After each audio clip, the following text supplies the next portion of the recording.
ಆತ್ಮೀಯ ಬಂಧುಗಳೇ, ಮಹಾಭಾರತ ಉದ್ಯೋಗ ಪರ್ವ. ಇದರಿಂದ ಶ್ರೀ ವ್ಯಾಸರು ಮತ್ತು ಗಾಂಧಾರಿಯ ಮುಂದೆ ಸಂಜೆಯ ರಾಜ ಧೃತರಾಷ್ಟ್ರನಿಗೆ ಶ್ರೀಕೃಷ್ಣನ ಮಹಾತ್ಮ್ಯವನ್ನ ತಿಳಿಸೋದು. ಈ ವಿಷಯದ ಬಗ್ಗೆ ನಾವು ತಿಳ್ಕೊಳ್ತಾ ಇದ್ವಿ. ಸಂಜೆಯ ಅರ್ಜುನ ಮತ್ತೆ ಶ್ರೀಕೃಷ್ಣನ ಬಗ್ಗೆ ಹೇಳ್ತಾ ಇದ್ದ. ಕೃಷ್ಣ ಯಾವಾಗಲೂ ಧರ್ಮ ಮತ್ತೆ ಸತ್ಯ ಸರಳತೆ ಎಲ್ಲ ಎಲ್ಲಿರುತ್ತೋ ಅಲ್ಲಿ ಇರ್ತಾನೆ. ಅದಕ್ಕೋಸ್ಕರನೇ ಬರೀ ಅಧರ್ಮದಿಂದ ನಡೆಯುವಂತಹ ದುಷ್ಟರಾದಂತಹ ನಿಮ್ಮ ಮಕ್ಕಳಿದಾರಲ್ಲ, ಅವರನ್ನ ಭಸ್ಮ ಮಾಡೋದಕ್ಕೆ ಅವನು ಇಷ್ಟಪಡ್ತಾ ಇದ್ದಾನೆ. ಆ ಕೆಲಸ ಮಾಡೋದಕ್ಕೋಸ್ಕರ ಪಾಂಡವರನ್ನ ನಿಮಿತ್ತನನ್ನಾಗಿ ಮಾಡ್ಕೊಂಡಿದ್ದಾನೆ. ಅವನೇ ಎಲ್ಲಾ ಚಕ್ರಗಳನ್ನು ಅಂದ್ರೆ ಅಹರ್ನಿಶವಾದಂತಹ ಕಾಲಚಕ್ರ, ಜಗಚ್ಚಕ್ರ, ಯುಗಚಕ್ರ ಎಲ್ಲವನ್ನ ತಿರುಗಿಸುವಂಥವನು ಅವನೇನೆ. ಸೊ ಅವರೊಬ್ಬರೇ ಈ ಕಾಲ, ಮೃತ್ಯು, ಸಂಪೂರ್ಣ ಈ ಯಾವ್ದ್ಯಾವುದು ಏನೇ ನಮ್ಮ ಕಣ್ಣಿಗೆ ಕಾಣಿಸ್ತಾ ಇದೆಯೋ, ಕಣ್ಣಿಗೆ ಕಾಣಿಸಲ್ವೋ ಎಲ್ಲ ಜಗತ್ತುಗಳ ಒಡೆಯ ಅವನೇನೆ, ಎಲ್ಲ ಜಗತ್ತಿನ ಸ್ವಾಮಿ ಅವನೇನೆ. ಮತ್ತು ಅವನೇ ಎಲ್ಲ ಲೋಕಗಳನ್ನು ಕೂಡ ಮೋಹದಲ್ಲಿ ಮುಳುಗಿಸ್ಬಿಡ್ತಾನೆ. ಆದರೆ ಯಾರು ಅವನ ಶರಣಾಗತಿಗೆ ಹೋಗ್ತಾರೋ ಅವರನ್ನ ಮಾತ್ರ ಮೋಹದಿಂದ ಹೊರಗಡೆ ಇಡ್ತಾನೆ. ಅಂದರೆ ಆ ಮೋಹಕ್ಕೆ ಒಳಗಾಗದೇ ಇರೋ ಹಾಗೆ ಅವನು ನೋಡ್ಕೊಳ್ತಾನೆ ಅವರನ್ನ ಅಂತಂದ್ಬಿಟ್ಟು ಎಲ್ಲ ಹೇಳ್ತಾನೆ. ಈಗ ಮುಂದುವರೆದೇನಾಗುತ್ತೆ ಅಂತ ತಿಳ್ಕೊಳ್ಳೋಣ. ಅದಕ್ಕೆ ಧೃತರಾಷ್ಟ್ರ ಕೇಳ್ತಾನೆ, ಸಂಜೆನೆ ಶ್ರೀಕೃಷ್ಣ ಎಲ್ಲ ಲೋಕಗಳ ಅಧೀಶ್ವರನಾಗಿದ್ದಾನೆ. ಈ ಮಾತು ನಿನಗೆ ಹೇಗೆ ಗೊತ್ತಿದೆ? ನನಗೆ ಯಾಕೆ ಗೊತ್ತಾಗಲಿಲ್ಲ? ಈ ರಹಸ್ಯವನ್ನು ಕೂಡ ನನಗೆ ತಿಳಿಸು. ಅಂದರೆ ಈ ವಿಷಯದ ಬಗ್ಗೆ ನಿನಗೆ ಇಷ್ಟು ಚೆನ್ನಾಗಿ ಗೊತ್ತಿದೆಯಲ್ಲ, ನನಗೆ ಯಾಕೆ ಗೊತ್ತಿಲ್ಲ? ಅದ್ರ ಬಗ್ಗೆ ಹೇಳು ಅಂತ ಹೇಳ್ತಾನೆ. ಅದಕ್ಕೆ ಸಂಜಯ ಉತ್ತರವನ್ನು ಕೊಡ್ತಾನೆ, ರಾಜನೇ, ನಿಮಗೆ ಜ್ಞಾನ ಇಲ್ಲ, ಮತ್ತು ನನ್ನ ಜ್ಞಾನ ದೃಷ್ಟಿ ಇದೆಯಲ್ಲ ಅದು ಯಾವತ್ತೂ ಮಂದವಾಗೋದಿಲ್ಲ. ನೋಡಿ, ಈಗ ಭಗವಂತನೇ ಭಗವಂತನೇ ಒಡೆಯ ಅನ್ನುವಂತಹ ಭಾವ ನಮ್ಮಲ್ಲಿ ಇಲ್ಲ.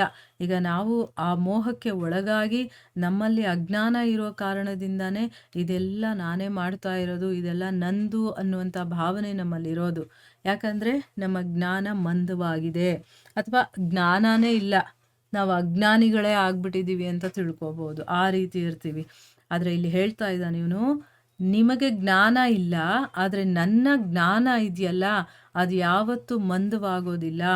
ಯಾವ ಮನುಷ್ಯ ಜ್ಞಾನಹೀನನಾಗಿರ್ತಾನೋ ಅವನು ಶ್ರೀಕೃಷ್ಣನ ವಾಸ್ತವಿಕ ಸ್ವರೂಪವನ್ನು ತಿಳ್ಕೊಳ್ಳೋದಕ್ಕೆ ಸಾಧ್ಯನೇ ಇಲ್ಲ. ನಾನು ಜ್ಞಾನ ದೃಷ್ಟಿಯಿಂದ ಜೀವಿಗಳ ಉತ್ಪತ್ತಿ ಮತ್ತು ವಿನಾಶವನ್ನು ಮಾಡುವಂತಹ ಅನಾದಿ ಮಧುಸೂದನ ಭಗವಂತನನ್ನು ತಿಳ್ಕೊಂಡಿದ್ದೀನಿ. ಅದಕ್ಕೋಸ್ಕರ ನನಗೆ ಯಾವತ್ತೂ ಅದು ಮರೆತು ಹೋಗಲ್ಲ, ನನಗೆ ಸದಾ ನೆನಪಿರುತ್ತೆ ಅವನು ಯಾರು ಏನು ಅನ್ನೋದು ನನಗೆ ಗೊತ್ತಿದೆ ಅಂತಂದ್ಬಿಟ್ಟು ಹೇಳ್ತಾನೆ. ಈಗ ನಮಗೆ ಗೊತ್ತಾಯ್ತಾ, ಭಗವಂತನನ್ನು ನಾವು ಯಾಕೆ ಮರ್ತಿದ್ದೀವಿ? ನಮಗೆ ಅಜ್ಞಾನ ಕವದಿರೋ ಕಾರಣದಿಂದ ನಾವು ಮರ್ತಿರೋದು. ಯಾರೆಲ್ಲ ಅಜ್ಞಾನ ಇರುತ್ತೋ ಭಗವಂತ ಅವರಿಗೆ ಕಾಣಿಸ್ಕೊಳ್ಳೋದು ಇಲ್ಲ, ಅವ್ರಿಗೆ ಅವನ ಬಗ್ಗೆ ತಿಳ್ಕೊಳ್ಳೋದಕ್ಕೂ ಸಾಧ್ಯ ಇಲ್ಲ ಅನ್ನೋದು ಇದರ ಅರ್ಥ. ಧೃತರಾಷ್ಟ್ರ ಕೇಳ್ತಾನೆ, ಸಂಜಯನೇ, ಭಗವಂತ ಕೃಷ್ಣನಲ್ಲಿ ಸದಾ ನಿನಗೆ ಭಕ್ತಿ ಇರುತ್ತೆ, ಇದರ ಸ್ವರೂಪ ಏನು? ಅಂದರೆ ಅದ್ರ ಬಗ್ಗೆ ನನಗೆ ಇನ್ನೂ ಹೇಳು ಅಂತಂದ್ಬಿಟ್ಟು ಕೇಳ್ಕೊಳ್ತಾನೆ. ಯಾವಾಗಲೂ ನಿನಗೆ ಭಕ್ತಿ ಇರುತ್ತಲ್ವಾ, ಆ ಭಕ್ತಿಯ ಬಗ್ಗೆ ನನಗೆ ತಿಳಿಸು, ಆ ಭಕ್ತಿಯ ಸ್ವರೂಪ ಏನು ಅದ್ರ ಬಗ್ಗೆ ನನಗೆ ತಿಳಿಸು ಅಂತಂದ್ಬಿಟ್ಟು ಕ್ವಶನ್ ಕೇಳ್ತಾ ಇದ್ದಾನೆ. ಈಗ ಅದಕ್ಕೆ ಸಂಜೆಯ ಉತ್ತರ ಹೇಳ್ತಾನೆ.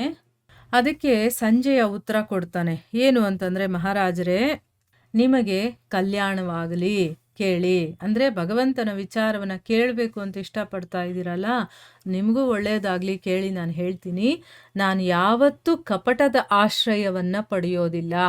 ಅಂದರೆ ನಿನಗೆ ಭಗವಂತನ ವಿಚಾರ ಎಲ್ಲ ಗೊತ್ತಿದೆ, ನನಗೆ ಗೊತ್ತಿಲ್ವಲ್ಲ. ಯಾಕೆ ಅಂತಂದರೆ ನಾನು ಯಾವತ್ತೂ ಕಪಟತನದ ಆಶ್ರಯವನ್ನು ಪಡೆಯೋದಿಲ್ಲ. ಅಂದರೆ ಬೇರೆಯವರಿಗೆ ಮೋಸ ಮಾಡೋದು ಅಥವಾ ಕಪಟತನ ಮಾಡೋದು ಅದನ್ನು ಯಾವುದನ್ನು ಮಾಡೋದಿಲ್ಲ. ಯಾವುದೇ ವ್ಯರ್ಥ ಧರ್ಮದ ಆಚರಣೆಯನ್ನು ಕೂಡ ಮಾಡೋದಿಲ್ಲ. ಅಂದರೆ ನಾವು ಮಾಡಿದ್ರೆ ಧರ್ಮಯುಕ್ತವಾಗಿರುವಂತಹ ಆಚರಣೆಯನ್ನು ಮಾಡಬೇಕು. ಅದು ಮಾಡಿನೂ ಏನೂ ಪ್ರಯೋಜನ ಇಲ್ಲ ಅನ್ನುವಂಥದ್ದಿರುತ್ತಲ್ಲ, ಅಂಥದ್ದು ಯಾವುದನ್ನು ನಾನು ಮಾಡೋದಿಲ್ಲ. ಜ್ಞಾನ ಯೋಗದ ಮೂಲಕ ನನ್ನ ಭಾವ ಇದೆಯಲ್ಲ, ಅಂದರೆ ನನ್ನ ಒಳಗಡೆ ಇರುವಂಥ ಭಾವನೆ ಅದು ಶುದ್ಧವಾಗಿದೆ. ನೋಡಿ, ನಮ್ಮ ಭಾವನೆಗಳಿದೆಯಲ್ಲ ಅದು ಶುದ್ಧವಾಗಬೇಕು ಅಂತಂದರೆ ಜ್ಞಾನ ತುಂಬ ಇಂಪಾರ್ಟೆಂಟು. ನಮಗೇನೂ ಗೊತ್ತಿಲ್ಲ ಅಂತಂದರೆ ನಾವು ಹೇಗೆ ಶುದ್ಧ ಆಗೋದಕ್ಕೆ ಸಾಧ್ಯ? ಈಗ ನಾವು ಅಶುದ್ಧವಾಗಿದ್ದೀವಿ ಅಂತ ಗೊತ್ತು ನಮಗೆ. ಆದರೆ ಶುದ್ಧರಾಗೋದು ಹೇಗೆ ಅಂತಲೇ ಗೊತ್ತಿಲ್ಲ ಅಂತಂದರೆ, ಅದರಿಂದ ಹೊರಗಡೆ ಬರೋದು ಹೇಗೆ? ಸೊ ಅದು ಆಗೋದು ಜ್ಞಾನಯೋಗದ ಮೂಲಕ. ಅದಕ್ಕೋಸ್ಕರನೇ ಆ ಜ್ಞಾನಯೋಗದ ಮೂಲಕ ನನ್ನ ಭಾವನೆಗಳೆಲ್ಲ ಶುದ್ಧವಾಗಿದೆ. ಅದರಿಂದನೇ ಶಾಸ್ತ್ರದ ವಾಕ್ಯಗಳ ಮೂಲಕ ನನಗೆ ಶ್ರೀಕೃಷ್ಣನ ಸ್ವರೂಪದ ಜ್ಞಾನವಾಗಿದೆ. ನೋಡಿ, ಯಾವಾಗ ಜ್ಞಾನವನ್ನು ತಿಳ್ಕೊಳ್ಳೋದಕ್ಕೆ ಶುರು ಮಾಡ್ತೀವೋ ಆಗ ನಮ್ಮ ಭಾವಗಳೆಲ್ಲ ಶುದ್ಧವಾಗುತ್ತೆ. ಆ ಶಾಸ್ತ್ರಗಳಲ್ಲಿ ಹೇಳಿರುವಂತಹ ವಾಕ್ಯಗಳಿದೆಯಲ್ಲ, ಅದರ ಮೂಲಕ ನನಗೆ ಶ್ರೀಕೃಷ್ಣನ ಸ್ವರೂಪ ಎಂಥದ್ದು ಅದರ ಒಂದು ಜ್ಞಾನ ನನಗೆ ಸಿಕ್ಕಿದೆ ಅಂತಂದ್ಬಿಟ್ಟು ಹೇಳ್ತಾನೆ. ಇದನ್ನು ಕೇಳಿ ರಾಜ ಧೃತರಾಷ್ಟ್ರ ದುರ್ಯೋಧನನಿಗೆ ಹೇಳ್ತಾನೆ, ದುರ್ಯೋಧನನೇ, ಸಂಜಯ ನಮ್ಮ ಹಿತಕಾರಿ ಮತ್ತು ನಮಗೆ ವಿಶ್ವಾಸ ಪಾತ್ರನಾಗಿದ್ದಾನಪ್ಪ. ಅವನ ಮೇಲೆ ಡೌಟ್ ಪಡೋ ಹಾಗೇ ಇಲ್ಲ. ಅವನು ತುಂಬ ನಂಬಿಕಸ್ಥ. ಅವನ ಮೇಲೆ ನಾವು ವಿಶ್ವಾಸವನ್ನು ಇಡಬಹುದು. ನಮ್ಮ ಹಿತವನ್ನು ಬಯಸುವಂಥವನು. ಅದಕ್ಕೋಸ್ಕರ ನೀನು ಕೂಡ ಹೃಷಿಕೇಶ ಜನಾರ್ದನನಾದಂತಹ ಭಗವಂತ ಶ್ರೀಕೃಷ್ಣನ ಶರಣಾಗತಿಯನ್ನು ಪಡ್ಕೋ ಅಂತಂದ್ಬಿಟ್ಟು ಹೇಳ್ತಾನೆ. ಅದಕ್ಕೆ ದುರ್ಯೋಧನ ಏನು ಹೇಳ್ತಾನೆ? ದೇವಕೀ ನಂದನ ಭಗವಂತ ಶ್ರೀಕೃಷ್ಣ ಇದ್ದಾನಲ್ಲ, ಅವನು 3 ಲೋಕಗಳನ್ನು ಬೇಕಾದರೆ ಸಂಹಾರ ಮಾಡಿಬಿಡಲಿ. ಆದರೆ ಯಾವಾಗ ಆ ಕೃಷ್ಣ ತನ್ನನ್ನು ಅರ್ಜುನನ ಸಖ ಅಂತ ಘೋಷಿಸ್ಕೊಂಡ್ಬಿಟ್ನೋ, ಅಂದರೆ ನಾನು ಯಾರು ಅಂತಂದರೆ ನಾನು ಅರ್ಜುನನ ಸಖ ಅಂತಂದ್ಬಿಟ್ಟು ಹೇಳಿದ್ದಾನೋ, ಅದಕ್ಕೆ ನಾನು ಅವನ ಶರಣಾಗತಿಗೆ ಹೋಗೋದಿಲ್ಲ. ಅಂದರೆ ಅರ್ಜುನ ಅಂದರೆ ಅಷ್ಟೊಂದು ವೈರತ್ವ ನೋಡಿ ಅವನಿಗೆ. ಅವನನ್ನು ತನ್ನ ಸಖ ಅಂತ ಹೇಳಿದ್ಮೇಲೆ ನಾನು ಯಾಕೆ ಹೋಗಿ ಅವನ ಶರಣಾಗತಿಗೆ ಹೋಗಬೇಕು? ನಾನು ಹೋಗೋದಿಲ್ಲ ಅಂತ ಹೇಳ್ತಾನೆ.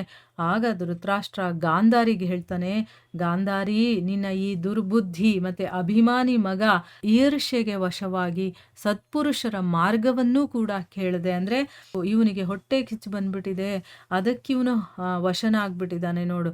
ಅದಕ್ಕೋಸ್ಕರನೇ ಸತ್ಪುರುಷರು ತೋರಿಸ್ತಾ ಇರುವಂಥ ದಾರಿಯನ್ನೂ ಕೂಡ ಇವನು ನೋಡಲ್ಲ ಅಂತ ಹೇಳ್ತಾನೆ. ಅಂದರೆ ಇವರು ಒಂದು ಒಳ್ಳೆಯ ಮಾರ್ಗವನ್ನು ತೋರಿಸ್ತಾ ಇದ್ದಾರೆ, ಒಂದು ಒಳ್ಳೆಯ ತಿಳುವಳಿಕೆಯನ್ನು ಹೇಳ್ತಾ ಇದ್ದಾರೆ. ಆದರೆ ಅವ್ರ ಮಾತನ್ನು ಇವನು ಕೇಳದೆ ಅಧೋಗತಿ ಕಡೆಗೆ ಹೋಗ್ತಾ ಇದ್ದಾನೆ ನೋಡು ಗಾಂಧಾರಿ ಅಂತ ಅಂದ್ಬಿಟ್ಟು ಹೇಳ್ತಾನೆ. ಅಂದರೆ ಇಲ್ಲಿ ಮಗ ತನ್ನ ಮಾತನ್ನು ಕೇಳ್ತಾ ಇಲ್ವಲ್ಲ ಅಂತ ಅಂದ್ಬಿಟ್ಟು ಈಗ ತನ್ನ ಹೆಂಡತಿಗೆ ಹೇಳ್ತಾ ಇದ್ದಾನೆ, ನಿನ್ನ ಮಗನಿಗೆ ಬುದ್ಧಿ ಹೇಳು ಅಂತಂದ್ಬಿಟ್ಟು. ಮುಂದೇನಾಗುತ್ತೆ ಅಂತ ನಾವು ಮುಂದಿನ ಭಾಗದಲ್ಲಿ ತಿಳ್ಕೊಳ್ಳೋಣ. ಹರೇ ಕೃಷ್ಣ.